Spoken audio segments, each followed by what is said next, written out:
So yun, nakita ko doon si Boss Bullet oh. Ayun, naglalakad yung idol ko. Boss Bullet! Idol! Kinalo ka lang pala ni Mamot eh. Ha? Kinalo ka lang ni Mamot. O, ano naman ako tinalo. Dali. Ano naman ako tinalo. Wala, akala ko kaya mo eh.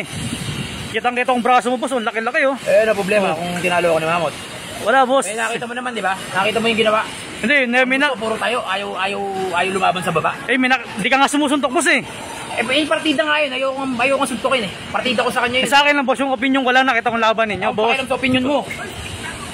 Bakit dapat nananapa ka boss? Pakialam sa opinion mo. Pati dito boss, mainit ka? Uy!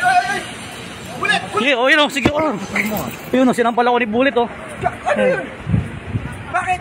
Boss, sinabi ko na, tinalo mo eh. Hindi, babayaan mo na. Tapos na yung laban. Babayaan mo na. Okay na, Bullet. Babayaan mo na. Tapos na yung laban, ako na babayaan.